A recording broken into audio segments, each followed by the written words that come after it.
You put several drops on these windows, and it separates blood from serum, and then this is dried, and it has a 2-week lifetime. You just put it on your mailbox, the USPS picks it up, and then it gets tested for 17 biomarkers.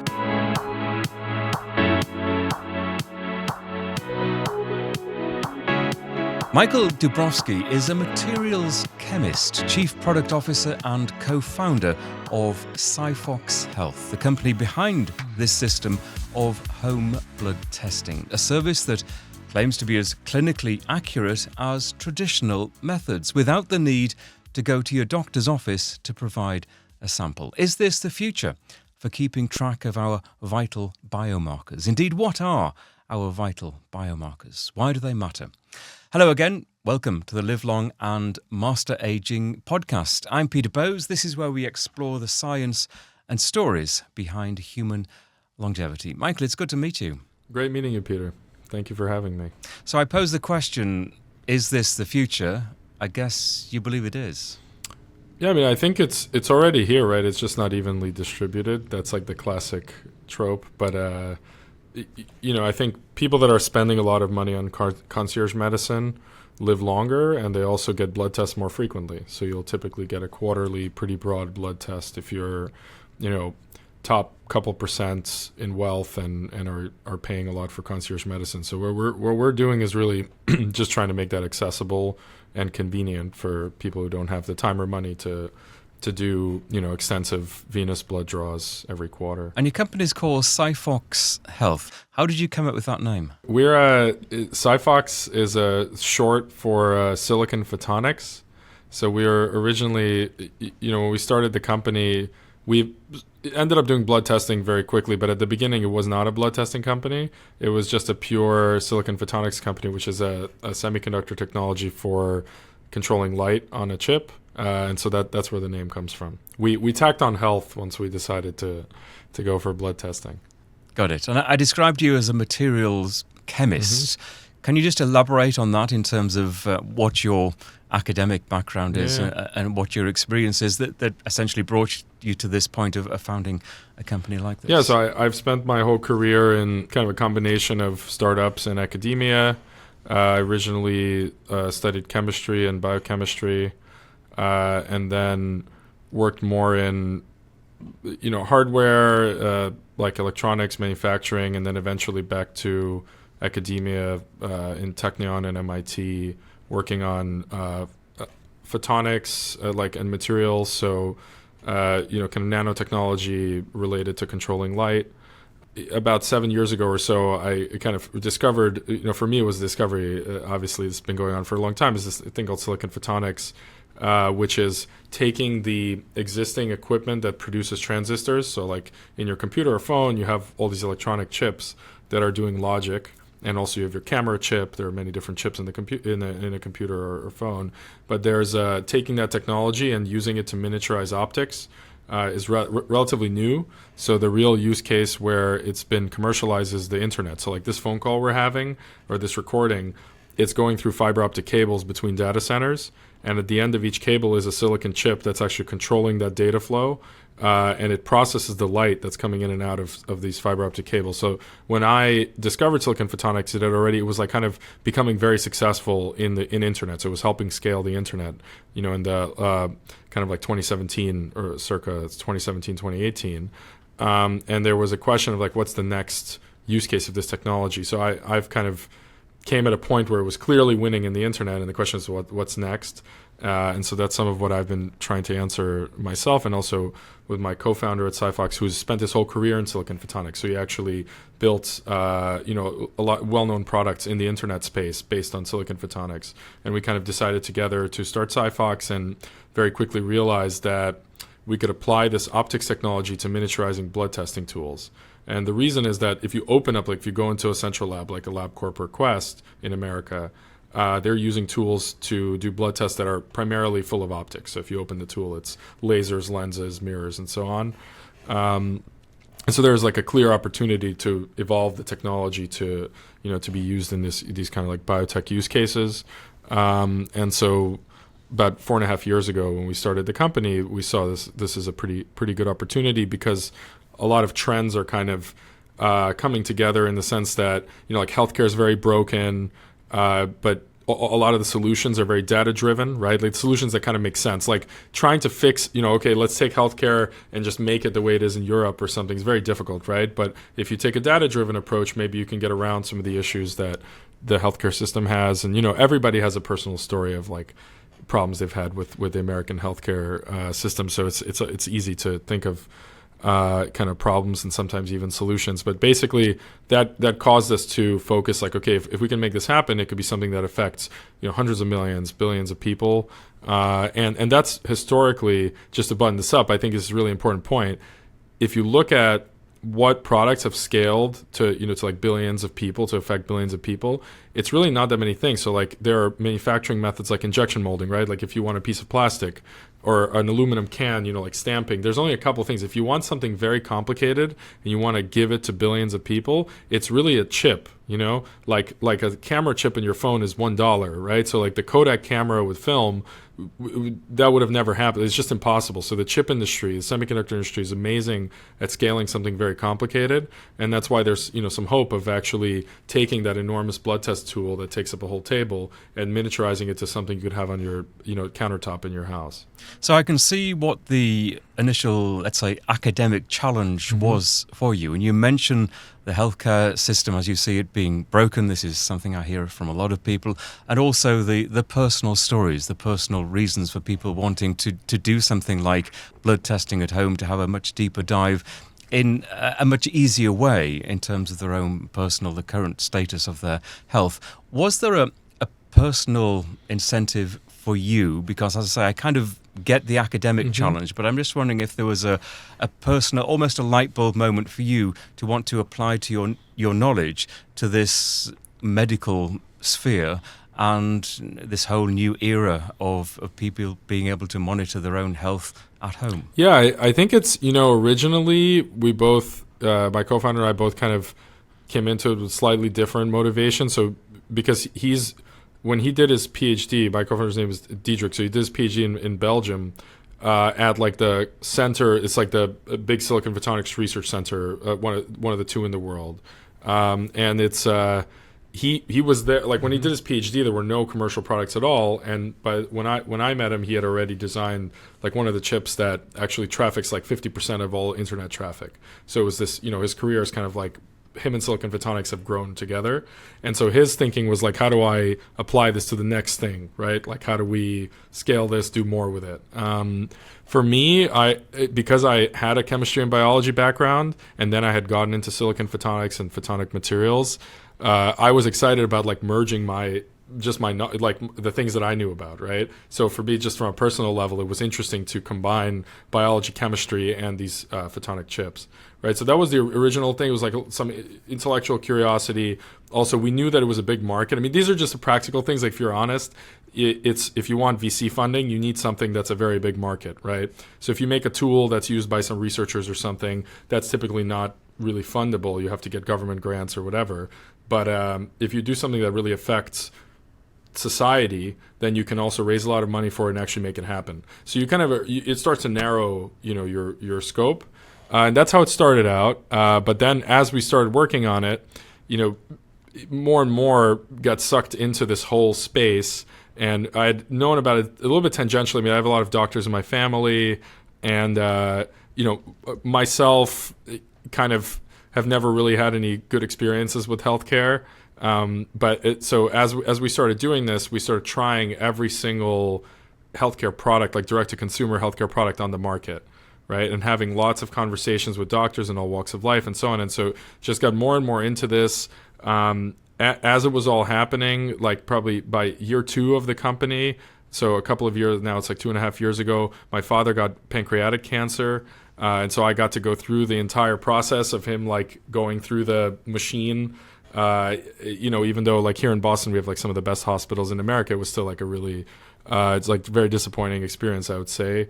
And you could see in all of that how if you're going to build a solution to this, it's going to be centered around something more personalized, more convenient, and so on. And that only encouraged us to really like focus on, like, you can actually focus on many different things if you're building a blood testing tool. So, for example, the classic story is like Theranos, right? So they wanted to replace the yearly blood draw with a draw that you do at your doctor's office.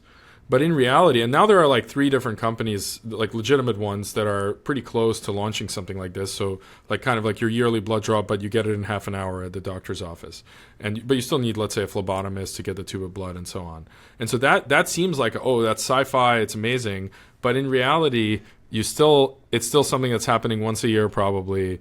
You still get 2 minutes of your doctor's time. So there are a lot of things that, like, if you plug into a broken system, it doesn't necessarily, you fix one component, you're not necessarily improving that much. I mean, certainly there's a lot of benefit to getting the results right away, but it doesn't solve a lot of the fundamental issues. So I think, when we looked at it, we were much more excited about, okay, what's really working? And if you look like the companies that were out there, a couple of years ago, it's like, what's working? Oh, interesting. Like Levels Health was an interesting one where they're taking the continuous glucose monitor, but using it to help people that are not diabetic, right? But actually, maybe pre-diabetic, or they're having sleep issues, or, they need it for weight loss or whatever. So looking and seeing like what are the solutions that are actually working like surprisingly well versus, oh, like people are pretty dissatisfied, maybe we can make this a little better, or like catch this many more cases a little bit earlier or whatever, versus how do you completely change it? And from our perspective, at home, asynchronous, more data-driven, potentially AI-driven over time, that felt to us like a better direction. So for people watching and listening to this whose interest you have piqued through this detailed background as to how you came to this point, let's talk about what you have developed. And I have tried it myself, and we'll talk about my experience in a moment. But just in pure practical terms, what is it that you have produced? How do people use it, and what can they expect from it? Yeah.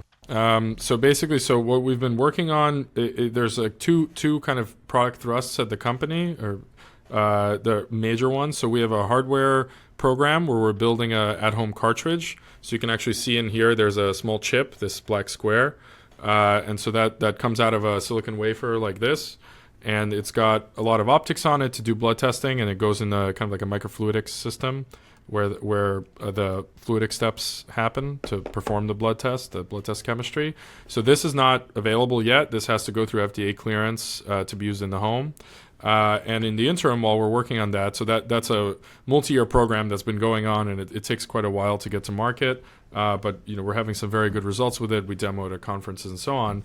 We launched like a more intermediate product, but it still turned out that we could build something that was much better than anything else on the market. So it's similar to other like home test kits, where you get a kit and you collect your blood and mail it to a central lab. So you're not getting the result right away. It has to go through the mail. But the way we set it up is we use a card that actually you put several drops on these windows, and it separates blood from serum, and then this is dried, and it has a 2-week lifetime, so it can travel through like convenient, just put it on your mailbox, the USPS picks it up, and then it gets tested for 17 biomarkers.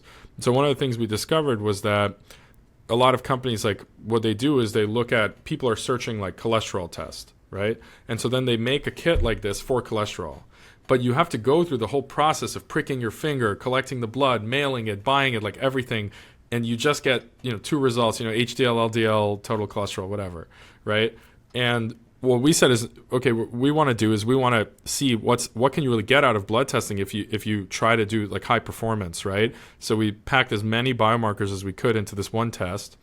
And what we found is that people really preferred that, because you get all of these results. You don't have to necessarily even know. Like, let's say you might not realize you have a thyroid issue, but if we screen you for TSH, which is like the thyroid stimulating hormone, and we find that that's high, that then goes down a path of, okay, we found like a root cause issue that would not have been discovered. Like you wouldn't be searching thyroid test necessarily, right? So it's the idea was, let's just do a comprehensive test, because the person's going through all the trouble of taking, of collecting their sample and mailing it and so on.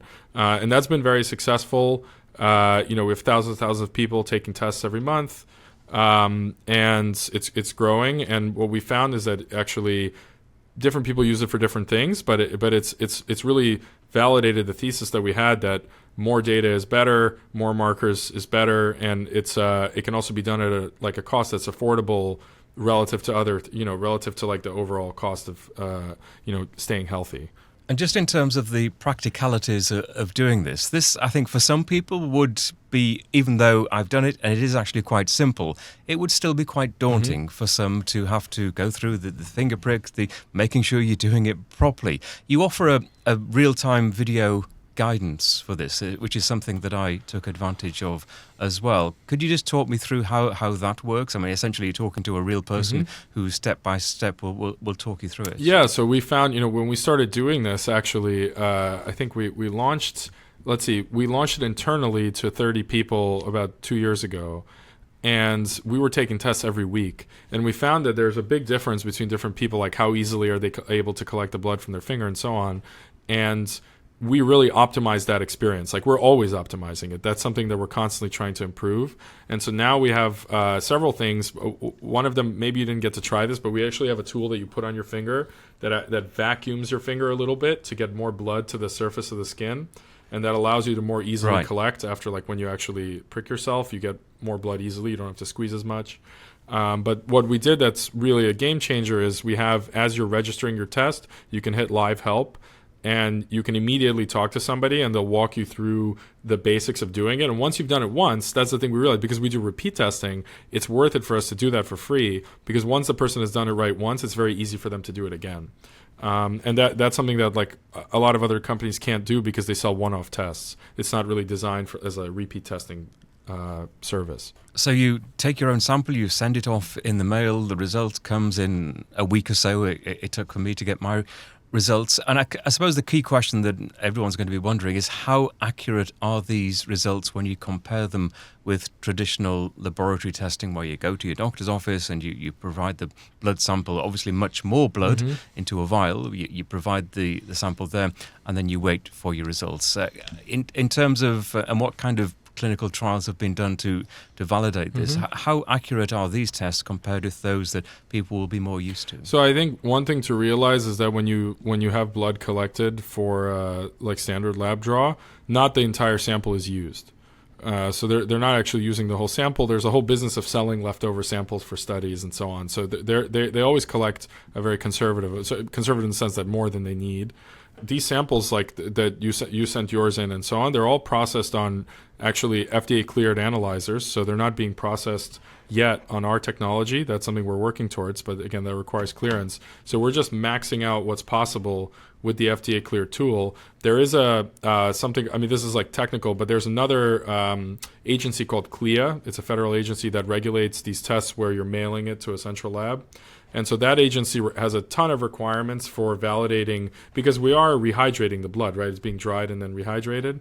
And so the lab that we work with that does this for us, they have to go through a very big validation of every single biomarker, showing that if you take it from the finger versus taking it from a venous draw, you're going to get the same results if you go through this process versus the venous draw. So there's actually a pretty robust regulatory framework around it, and we're, like all the other companies that sell at-home tests, we're subject to that. Just to give you an example, and I will stress that obviously I am just one person, and when I took my test and then a few weeks later had similar tests in the regular way, going to the doctor's office and providing the blood, clearly you're not doing this at exactly the same time, so you wouldn't expect exactly the same results. But just broadly speaking, I'm just looking at HDL, LDL, triglycerides, total cholesterol.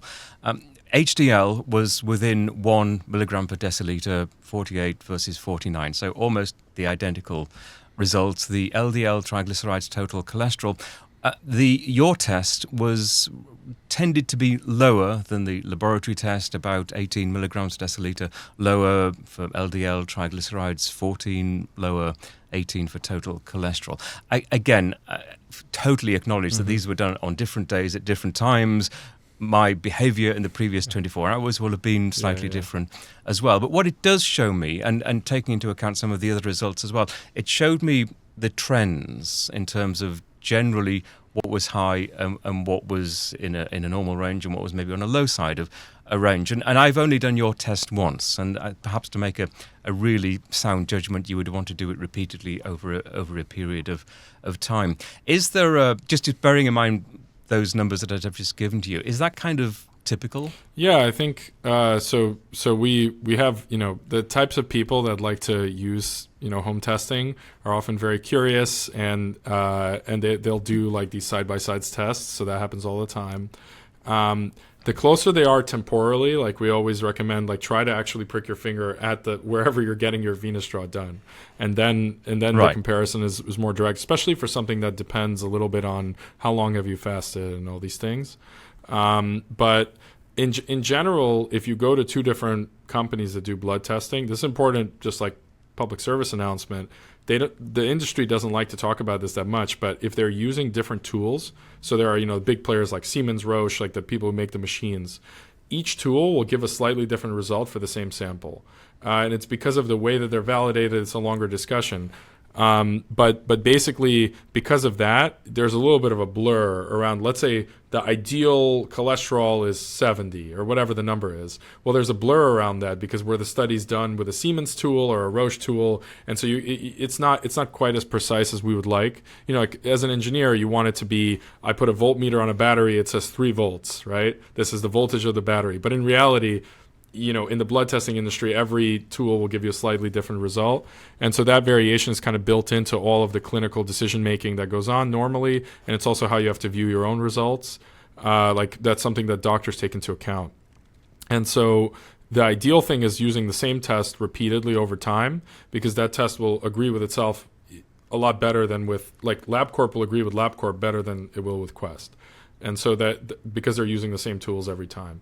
And so that in general, trends work very well. And there's enough agreement between labs that, if you have a high ApoB, you're not going to have a low ApoB at another lab. But, if it changed 10% from lab to lab, I wouldn't view that as, oh, I've lowered my ApoB. That's just kind of the noise that's inherent in this. And what is your recommendation for what people should do with the results? So you're doing this away from your doctor, away from your regular professional healthcare person, and you provide a lot of information in terms of the standard ranges, the normal ranges, and people are essentially analysing these results at home and then interpreting the data and perhaps wondering what to do next if they see something that concerns them. Presumably the next step is to go to their regular healthcare practitioner, show them these results and have a discussion about what to do?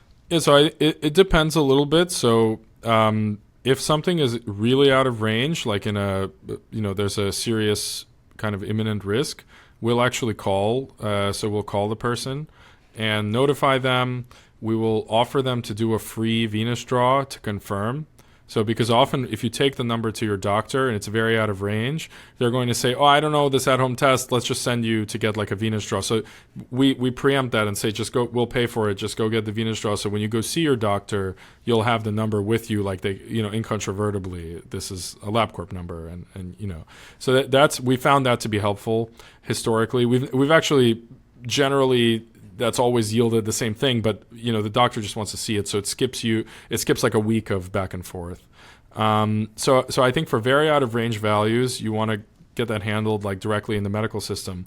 What happens is for values that are not out of range enough, where your doctor will say, well, let's wait and see, basically, or this isn't out of range enough. If you want optimal health, if you do your research, you'll see that okay, optimal health is actually not this, it's a little bit lower or it's a little bit higher, whatever it is. And so we try to provide that context, and it's all evidence-based, just what's the best known research out there. We encourage people to do their own research, consult with their doctor, but we provide a lot of data and information that you can go as far kind of down the rabbit hole as you want. And then also we do have coaching where you can pay $69 to have somebody actually walk through the results with you. And we recently launched another program, which is like much more full stack, which is we call it the Heart Health Blueprint, where you can actually get a full assessment of your heart disease risk. And that includes more like you have to answer a lot of lifestyle questions and family history questions and so on, blood pressure, waist to height, waist circumference to height, all these things. So we take all that data and we actually put it through the American Heart Association risk calculator, and we give you like your 10-year chance of having a heart, like a heart attack or stroke versus your 30-year chance.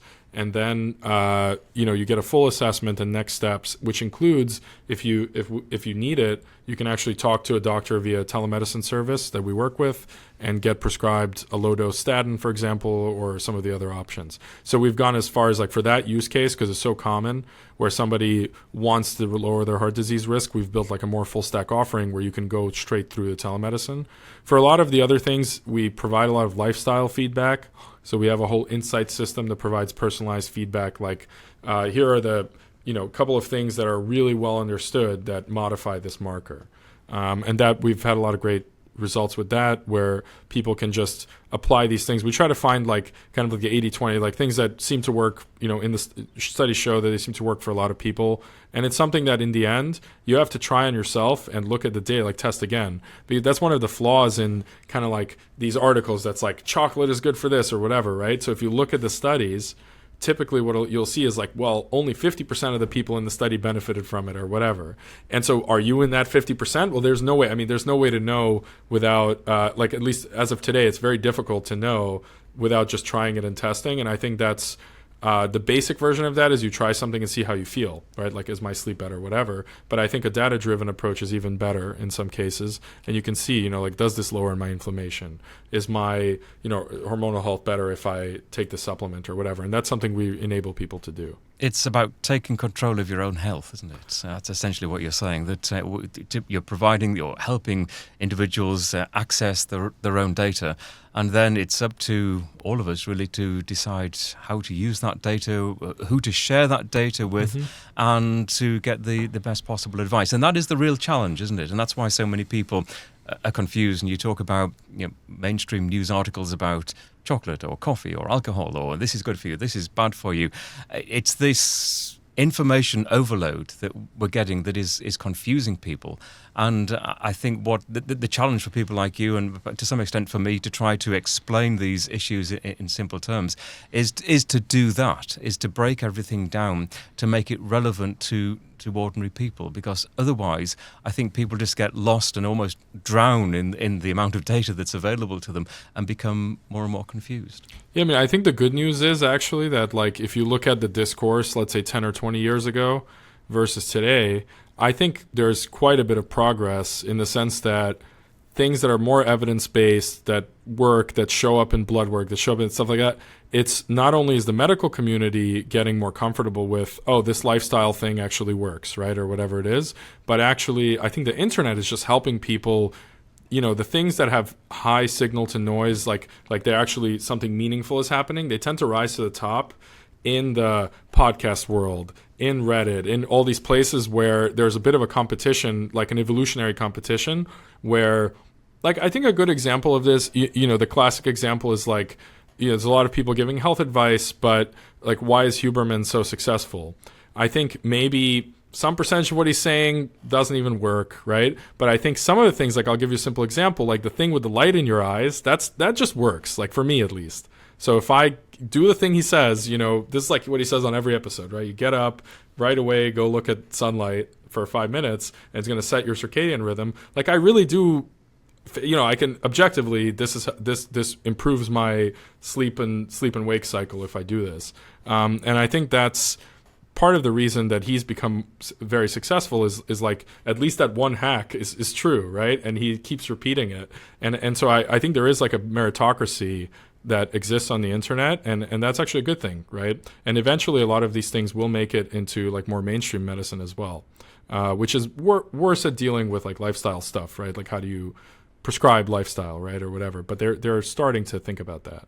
Yeah, exactly. One of the things we hear a lot about in the podcast world is ApoB, which you've already mentioned. A tremendous amount of conversation about that. Could you just, in as simple terms as possible, explain why you think ApoB testing is important? Of course, it is one of the tests that's included in your particular test. Yeah, so there are two factors, as far as I understand it. So I think that the person who can really speak on this is our head of clinical product, who's like a lipids enthusiast, but I think who might be a great guest also for this podcast. But basically, the fundamental thing is that LDL, like in a big population, your low density cholesterol is is predictive, like it does predict heart disease and so on. But if you start breaking it down, it's not predictive in all populations. And the reason is that what you're measuring, it's a little bit technical, but what you're measuring when you measure cholesterol, like the normal LDL, HDL, is you're measuring the quantity of this fat in your blood. So your blood carries fats, which are used for energy storage and so on. And so it's measuring the quantity. Let's say if I take a milliliter of your blood, how much fat is in there? So this many milligrams of fat per milliliter. What it doesn't tell you is the way the fat is carried in blood is it's carried on proteins. So these proteins are apolipoproteins. And so the protein that carries the fat, it doesn't tell you how many of those proteins you have, because you can have one protein carrying a lot of fat or many of these proteins carrying a little bit. And it turns out that the stronger correlation to heart disease and other chronic disease is the number of these proteins that carry the low density fat, the LDL fats. That's why it's called ApoB, apolipoprotein B. The number of these particles in your bloodstream seems to be much better correlated to heart disease. And there's also some connection to metabolic dysfunction. So if you're not good at processing sugar, dealing with a sugar control, that's going to show up more in your ApoB than it does in LDL. So because there's a lot of interconnection between your heart health, like your chances of heart disease, and your metabolic health. And ApoB kind of integrates both of those to some extent. So those two factors kind of, in the end, there's extremely good data showing that ApoB, the risk is much better correlated to ApoB than LDL. And that's been known, I think, for 20 years. But the problem is just there's a lot of inertia in the medical system. And LDL has all the really big studies have been done with LDL. All the, kind of like, should I take statins or not? All of that is based on LDL, and there's good reasons for that. But more and more, the medical community is moving towards ApoB. And certainly if you're getting concierge medicine, they're looking at your ApoB. So it's just a matter of, when, not if, with that marker. And we're just, trying to bring that day closer, right? So like, let's get everybody tested. I think the same is true for Lp(a), which is a little bit less popular. But that's another one that's like a big risk factor for heart disease. What do you say to doctors in traditional medical systems who say that we're moving towards a time of over-testing, that we're doing too much, we're looking at too much? I did an episode recently about full-body scans, which are very, very controversial. Concierge medicine people swear by them these days. Your traditional doctors say there's not enough evidence to support them, and the insurance companies don't support them either. But in terms of your field and the criticism that this could be verging on over-testing, so what do you say to that? Yeah, so I think it really depends on your incentives. So there's the population level where you're trying to manage your 300 million person population and spend X dollars to get Y benefit, a healthcare benefit. There's also the incentives of, okay, we have this much time. The doctor has N number of hours in the day, right? So he's going to work for 8 hours a day. How are we going to spread this time between people? Right. That's the second thing. And the third thing is, how many years is the insurance company responsible for your health? So if you're staying on the same insurance for 3 years, year 4, they cannot care, right? Like they're just not, they're financially disincentivized to care about what happens to you in year 4. So for them, finding an issue, unfortunately, this is just how it is, finding an issue in America, at least, finding an issue, let's say today, that's only going to affect you in 5 years. If the average customer for an insurance stays for 3 years, they have to deal with the problem now, but they don't get any of the benefit of making you healthier in 5 years. So all of these factors, are in play. And certainly if you collect a ton of data about somebody, you're going to get false positive, things that don't, like, especially with scans. I have a friend that did this. He did a scan and they thought they saw something in his prostate. So you had to go to like 7 prostate exams. It was very invasive. It's kind of funny. And in the end, and he's kind of like a hypochondriac, so I'm sure, it's made him nervous. He's like, oh my God, whatever, right? So there's all this, there's actually there's a great paper, I don't remember the name, but it's like the crossover point where actually you're hurting somebody by testing them more, because there's some cost to testing, right? Like for x-rays, it's very clear, right? You're getting irradiated, right? So if you get an x-ray every day, at some point you're actually giving yourself cancer, right? Rather than finding cancer. But I think over time, as we get better at processing the data, right? So you want to have more and more software, less and less human time to understand the data. And the better we are at acting on it, I think then you can handle more data. So I think, is there a purpose to scanning people if you can't really interpret the data properly? Probably not, right? But on the other hand, if you're doing multiple scans over time, not my expertise, but I think if you have a scan, let's say from your age 30, and then you do a scan at 35, you might be much better at interpreting that 35-year-old scan because you have the previous one. So you can look at the differences, right? But now if the person's already sick and you're scanning them, it might be much more difficult to interpret. So I'm in the more data camp. I do think there's a risk, especially if you have the kind of personality where you get very worried.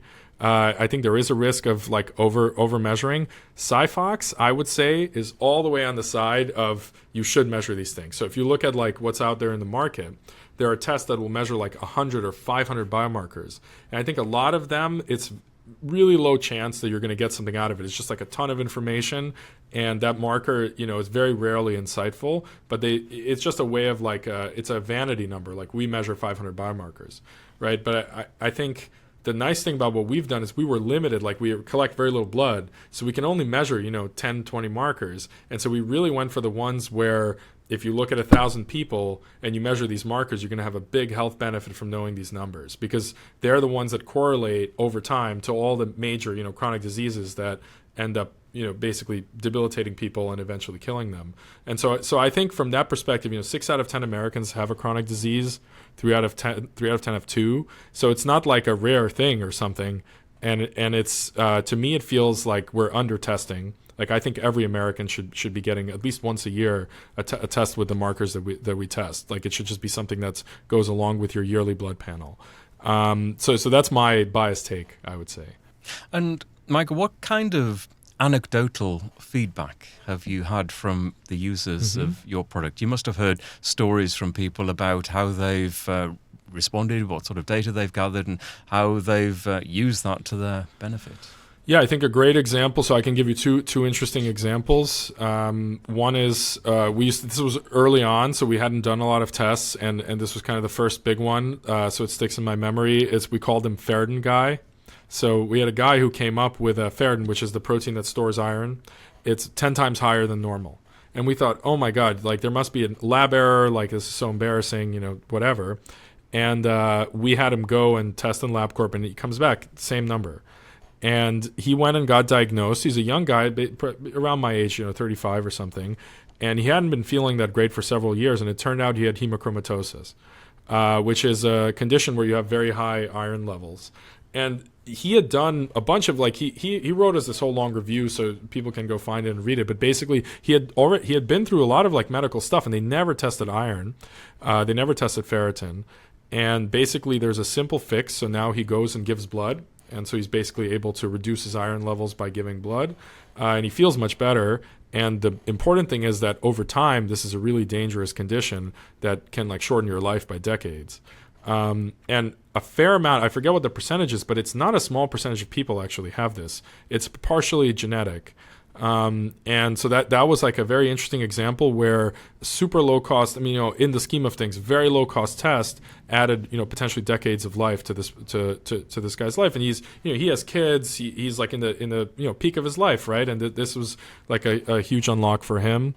I think another very interesting one was, we had somebody who tested for a high ApoB. They ended up going and getting but the interesting thing is they had a low LDL. So if doing their normal cholesterol test, they wouldn't have seen anything. They tested high in ApoB. They were suspicious, very healthy. So they were running half marathons, fit, everything. And so he went and got tested a CAC scan. So the follow-up thing to do might be to get a CAC scan, which is a calcium scan that actually looks at what's in your arteries. And they were so blocked that he basically was immediately told, you have to get 2 stents. You're very close to getting a heart attack. So he ended up getting 2 stents. He's back to running marathons. Another guy who wrote us a long, save my life review. But those kinds of stories, once you start testing lots of people, these things just start happening because it's at the population level. There are a lot of people walking around with these kinds of ticking time bombs. I think a very typical one is early thyroid issues. You really only find out that your thyroid's dysfunctional pretty far down the line with symptoms, right? So you'll see the symptoms. They're hard to tell apart from general malaise, right? So you'll only see the symptoms pretty far down the line. So we've seen a lot of that. I can keep going, but that's a kind of category of things that we like to see, and we're excited that, okay, we're actually making a difference. Yeah, I think it's really interesting. Michael, this has been a really fascinating conversation. In the show notes for this episode, I'll obviously put a link to the product. There's a transcript of this conversation. Just in closing, I'm just curious, based on your knowledge and your background and what you've managed to do with this product and your aspirations for the future, how do you think about your own personal longevity and the years and decades ahead? And do you live your life in a way that is perhaps influenced by the knowledge of this product and the education that you've had that's made it possible?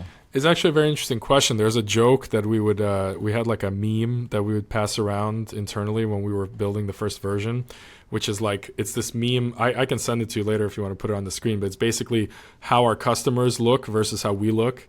And the customers, it's like, these like well-dressed, very healthy people. And we have like, enormous bags under our eyes and, our hair is frizzled and we're drinking a Monster or whatever, So building a startup is like the opposite. If you want longevity, it's not necessarily the best idea. I also have had 2 kids, during the time of the startup. So it's been difficult to manage. But I actually think that this is my second startup, and if I look at how I've been living my life while I do these blood tests frequently, probably on a monthly basis at this point, versus how I would be living if I wasn't doing them, I will say that it's definitely modified my behavior and made me get a lot more serious about, what is this, what am I going to look like? I think at my age, right, it's a little bit different. So it's really a bifurcation. Like some people at this age start to decline, and other people actually get into the best shape of their life. So you'll see guys that like by 40 are like in the best shape of their life doing whatever. So I'm like, okay, how do I go in that direction versus that direction? So I'm still, I would say, fighting that battle. But my hope, so I can talk about this, but I, implemented a bunch of things to try to improve my markers and also just because I'm so exposed to the whole longevity scene, try to take the kind of like easiest things. Like I look for silver bullets because I just don't have the time to implement everything, right? But like take the easiest things and try to implement them in my life. Yeah, all interesting points, and I'm certainly in the more data is better camp, and I think what you're doing is really fascinating. I'm going to follow it with a huge amount of interest. Michael, thank you so much. Thank you, Peter. This podcast is for informational, educational and entertainment purposes only. We do not offer medical advice. If you have health concerns of any kind, or you are considering adopting a new diet or exercise regime, you should first consult your doctor.